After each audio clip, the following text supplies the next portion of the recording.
ತಮಿಳ್ದೊಂದು film ಇದೆ, ಆ ಥರ ಜಾನರ್ ಇರುತ್ತೇನೋ ಅಂತ ಅಂದ್ಕೊಂಡೆ. ಬಟ್ ಇದು ಆ ಥರ ಇಲ್ಲ, ಬಟ್ ಡಿಫ್ರೆಂಟ್ ಆಗಿದೆ. ಸುದೀಪ್ ಅವ್ರಿಗೆ 100 ಮಾರ್ಕ್ಸ್ ಕೊಡಬೇಕು, ಆ ಥರ ಆ್ಯಕ್ಟಿಂಗ್ ಮಾಡಿದ್ದಾರೆ. ಅವ್ರು ಯೂಶ್ವಲ್ ಅವ್ರ ಫಿಲಮಲ್ಲಿ ಯಾವ ಥರ ಆ್ಯಕ್ಟಿಂಗ್ ಇತ್ತು ಇದರಲ್ಲಿ ಇನ್ನೂ ಸಕ್ಕತ್ತಾಗಿ ಮಾಡಿದ್ದಾರೆ. ಅವರೇ ಫಿಲಮ್ ಪೂರ ತಿನ್ಕೊಂಡ್ಬಿಡ್ತಾರೆ ಅಂತ ಹೇಳಕ್ಕೆ ಇಷ್ಟಪಡ್ತೀನಿ. ಆ್ಯಂಡ್ ಪೊಲೀಸ್ ಕ್ಯಾರೆಕ್ಟರಲ್ಲಿ ಒಬ್ಬ ಆ್ಯಕ್ಟರ್ ಸೂಟ್ ಆಗೋದಂತ ಅಂದರೆ ಸುದೀಪ್ ಅವರ ಇಂಡಸ್ಟ್ರೀಲಿ. ಆ್ಯಂಡ್ ಈ ಫಿಲಮು ಬರುವಂಥ ಯಾವ ರೆಕಾರ್ಡ್ಸ್ ಇದೆಯೋ ಅದೆಲ್ಲ ಬ್ರೇಕ್ ಆಗುತ್ತೆ ಈ ಫಿಲಮ್ ಮುಖಾಂತರ. ಯಾವುದು ಸೀನ್ಸ್ ಕೂಡ ಏನೋ ಲ್ಯಾಗ್ ತುರ್ಕಿದ್ದಾರೆ ಅಂತ ಏನೂ ಇಲ್ಲ. ಫುಲ್ ಕಂಪ್ಲೀಟಾಗಿ ಆ ಡೈರೆಕ್ಟರ್ ತುಂಬ ಚೆನ್ನಾಗಿ ತೊಗೊಂಡೋಗಿದ್ದಾರೆ ಕಥೆನ. ಮೇಡಮ್, ಇವತ್ತು ಕ್ರಿಸ್ಮಸ್ ಅಂತ ನಾವಿಲ್ಲಿ ಬಂದ್ವಿ ಮ್ಯಾಕ್ಸ್ ಮೂವಿ ನೋಡೋಕ್ಕೆ. ಕ್ರಿಸ್ಮಸ್ ಅಲ್ಲ, ಇದು ಕ್ರಿಸ್ ಮ್ಯಾಕ್ಸ್ ಅಂತ ಏನಕ್ಕಂದರೆ ಕಿಚ್ಚ ಸುದೀಪ್ ಅವ್ರದ್ದು ಒಂದು ಹೀರೋಯಿನ್ ಇಲ್ದೇ ಈ ಥರ ನಮ್ಗೆ ಹಳೆ ಸುದೀಪ್ ಅವ್ರು ಕಾಣಿಸ್ಬಿಟ್ರು. Full out and out mass cinema.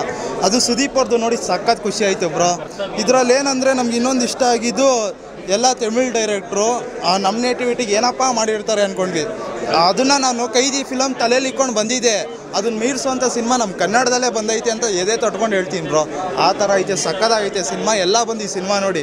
ಇನ್ನೊಂದು ಸುದೀಪ್ ಅವ್ರದ್ದು ನನಗೇನು ಇಷ್ಟ ಆಗೋದು ಅಂದರೆ ಎಲ್ಲ ಆರ್ಟಿಸ್ಟ್ಗಳನ್ನೂ ಒಗ್ಗೂಡ್ಸೋದು ನೋಡ್ತಾರೆ.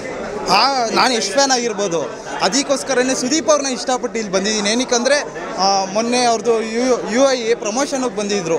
ಅವ್ರದ್ದು ಎಷ್ಟೇ ಬ್ಯುಸಿ ಇದ್ದರು ಸಪೋರ್ಟ್ ಮಾಡಬೇಕು ಅಂತ ಬರ್ತಾರಲ್ಲ, ಆ ಸಪೋರ್ಟ್ ನಮ್ಗೆ ಇಷ್ಟ ಮೇಡಮ್.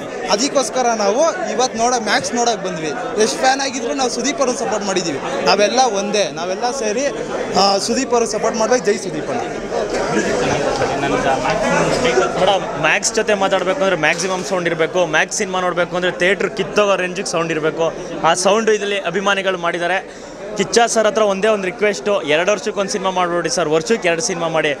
ಯಾಕೆ ಅಂದರೆ ಅಭಿಮಾನಿಗಳು ಕಾತ್ರದಿಂದ ನಿಮ್ಮನ್ನು ಕಾಯ್ತಾ ಇದ್ದಾರೆ. ಬೆಳಿಗ್ಗೆ 6 ಗಂಟೆ ಶೋಗೆ ಬಂದು ಹೌಸ್ಫುಲ್ ಆಗಿದೆ ಅಂದರೆ ತಮಾಷೆ ಅಲ್ಲ ಸರ್.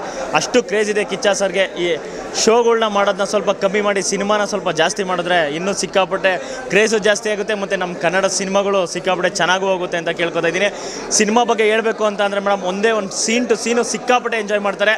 ಹುಚ್ಚ ಸಿನಿಮಾ ನಂತರ ಅವ್ರು ಸಿಗರೇಟ್ ಹಚ್ಚೋದನ್ನ ಸೀನ್ ಎಂಜಾಯ್ ಮಾಡಿರೋದು ಇದೇ ಸಿನಿಮಾದಲ್ಲೇ ಅನಿಸುತ್ತೆ. ಅಷ್ಟು ಸಕ್ಕತ್ತಾಗಿ ಸಿಗರೇಟ್ ಹಂಚ್ಕೊಂಡು ಆ ಸೀನ್ನ ಮಾಡಿದ್ದಾರೆ. ಮತ್ತು ಅವರು ಒಂದು ವೈಬ್ ಇದೆ ಗೊತ್ತಾ ಮೇಡಮ್, ಜಾತ್ರೆಯಲ್ಲಿ ಒಂದು ಎಂಟ್ರಿ ಕೊಡ್ತಾರೆ ಗೊತ್ತಾ, ಆ ಸೀನ್ ನೋಡೋಕ್ಕೆ ನಾವು ಈ ಸಿನಿಮಾಗೆ ಬಂದಿರೋದು. ಅಷ್ಟು ಕ್ರೇಜ್ ಇದೆ. ಬೇರೆ ಸಿನಿಮಾಗಳನ್ನ ತೆಲುಗು ತಮಿಳಲ್ಲಿ ನೋಡಿರ್ತೀವಿ, 800-900 ರೂಪಾಯಿ ಸಿನಿಮಾ ಮಾಡ್ತಾರೆ. 800-900 ರೂಪಾಯಿ ಟಿಕೆಟ್ ಮಾಡಿ 1000 ಕೋಟಿ ಕಲೆಕ್ಷನ್ ಮಾಡೋದಲ್ಲ ದೊಡ್ಡದು. 200 ರೂಪಾಯಿ ಟಿಕೆಟ್ ಮಾಡಿ 100 ಕೋಟಿ ಕಲೆಕ್ಷನ್ ಮಾಡೋದೇ ದೊಡ್ಡದು ನಮ್ಮ ಕನ್ನಡದಲ್ಲಿ. ಅಷ್ಟು ಸಿಕ್ಕಾಪಟ್ಟೆ ಕ್ರೇಜ್ನ ಹುಟ್ಟಿಸಿದ್ದಾರೆ ನಮ್ಮ ಕಿಚ್ಚ ಅವರು.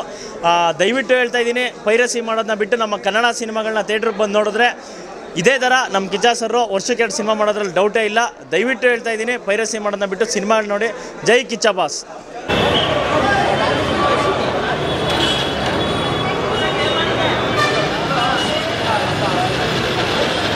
ಇಲ್ಲ